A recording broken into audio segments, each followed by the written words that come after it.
Once upon a time, in a small town by the sea, there lived a man named Leo. Leo was like many of us. He had dreams, he had worries, and most of all, he wanted to be happy. But happiness seemed to slip through his fingers like sand. No matter how much he achieved or how much he had, something always felt missing. One evening, as he sat by the shore watching the waves, an old friend handed him a book. "This might help," his friend said. The book was called Letters from a Stoic by Seneca. Leo had never heard of Stoicism before, but that night he began to read. At first, the words seemed strange. Seneca spoke about accepting hardship, about controlling emotions, about focusing only on what we can change. Leo wondered, how could this ancient philosophy make anyone happier?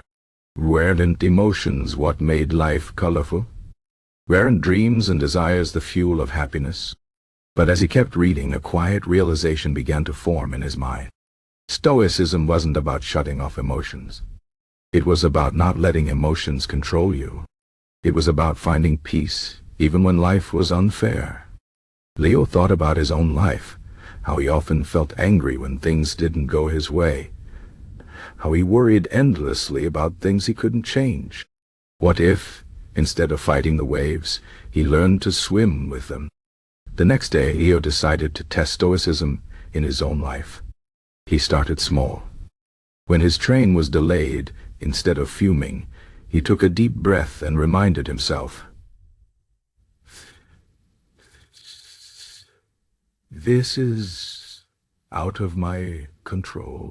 I can choose how I react." To his surprise, the frustration faded faster than usual. It wasn't magic. It was practice. Over time, he applied Stoic principles to bigger challenges.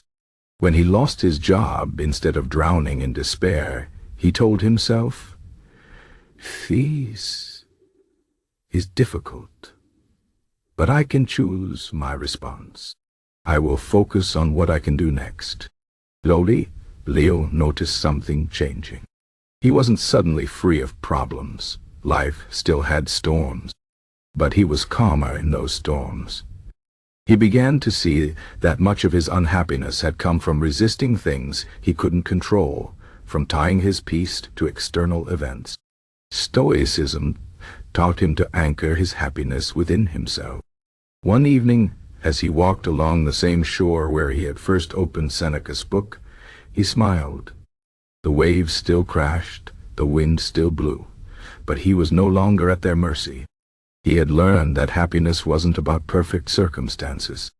It was about perspective, about resilience, about finding stillness inside even when the world was loud. So, can Stoicism make you happier? Leo would say yes, but not in the way you might expect. It won't erase pain or guarantee success, but it will give you something far more valuable: the ability to navigate life's ups and downs with steadiness, to find contentment not in what happens to you, but in how you choose to face it. And perhaps that is the truest form of happiness there is.